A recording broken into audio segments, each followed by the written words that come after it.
Thanks for joining us from the Ohio AgNet, voice you know with the news you trust studio, sponsored by Grain Equipment Company, where innovation meets execution. I'm Dusty Sonnenberg. Well, cloudy skies, about 55, 56 degrees on the barn thermometer right now. I'm broadcasting from the capital city. We are at the offices of the Ohio Soybean Association and Ohio Soybean Council. Well, I had the opportunity earlier today to travel down to Asheville, Ohio, and the Harrison Township Fire Department as they put on a demonstration using soy foam. Now, this is Cross Plains Solutions soy foam. They call it TF122. It's the first and only firefighting foam that's considered green screen certified. Much of the research and support and testing came from soybean checkoff dollars and the U.S. Soybean Board. And that green screen certification is an independent certification program that promotes the use of the PFAS-free and preferred chemicals in materials, products, and manufacturing, which means it's safe from those forever chemicals that can cause cancer. Now, since the 1950s, the firefighting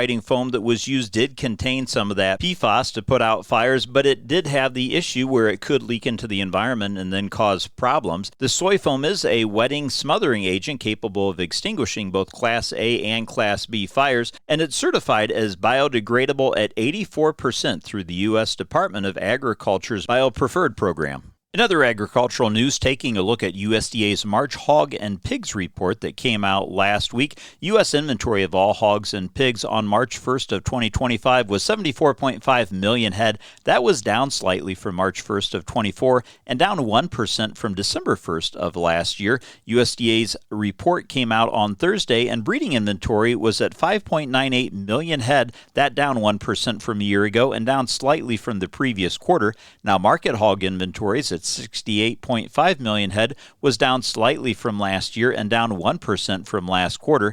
The December 24 through February 25 pig crop came in at 33.7 million head. It was down slightly from last year, and sows farrowing during that same period totaled 2.89 million head. That down 1% from the previous year.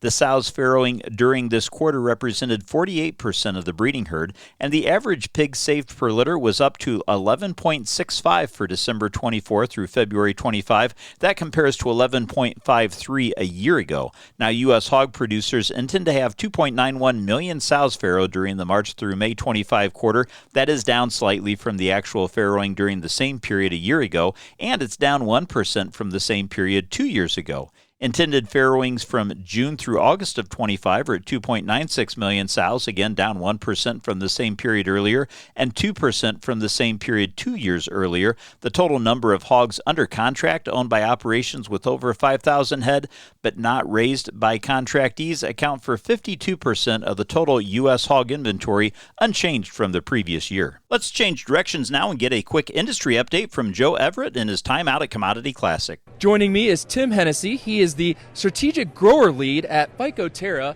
and we were talking about some of the different things that you guys offer. Can you elaborate on those? Certainly. So we work with a microalgae product. Our product is a base microalgae, and our product actually has benefits as a seed treatment product, as a foliar product from a health perspective, and also soil as a health perspective, and then residue management as well, and also in manure. We have some benefits there too. The basic concept of our product is a preferred food source for the bacteria and fungi in the soil or on the plant.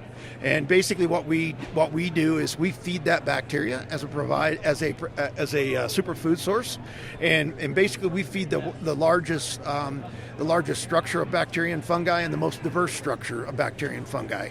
And so, being a non-living product, we're not a biological that you're adding back to the soil as a live product. We're basically a preferred food source that's helping with that. And within that, what are some of the products that you guys are making? Yeah, so Phycoterra is the base product of all of our products. We have a seed treatment product, and quickly the benefit of the seed treatment is you're treating about 1/10 of an inch around the seed. You're increasing that microbial activity significantly. That helps the seed soften and germinate. It also gives that seed a fresh start into active feeding because there's strong microbial activity there. Will increase germination, will actually increase consistency of stand. To hear the rest of Joe's interview with Tim, check out our featured audio at ohioagnet.com. Stay tuned, we'll be back to take a look at your markets after this. Think biodiesel is just another fuel? Think again. Biodiesel is Ohio innovation on the move. Clean, green, and built to keep diesel engines running strong. It's an engine booster, a soybean supporter, and an environmental champion all in one. Every gallon reduces emissions, strengthens Ohio farms, and powers your ride. Drive with purpose. Choose biodiesel. Learn how at soyohio.org. Well, let's take a look at how the markets closed in response to the USDA reports this noon. Today's markets brought to us by Seed Consultants. Simply better performance. Online at seedconsultants.com. The markets ended the day mixed, with May corn closing up 4 cents at $4.57 1/4 cent, but May soybeans closed down 8 1/4 cent at $10.14 3/4 cent, with wheat for July, the new crop, up 7 3/4 at $5.50 1/2 cent. On the livestock side, April live cattle closed the day down $1.02 1/2 cents at $207.80, but April lean hogs closed up $1.02 1/2 at $87.72 1/2 cent. Thanks for joining us and have a great day, everyone. This is the Ohio AgNet.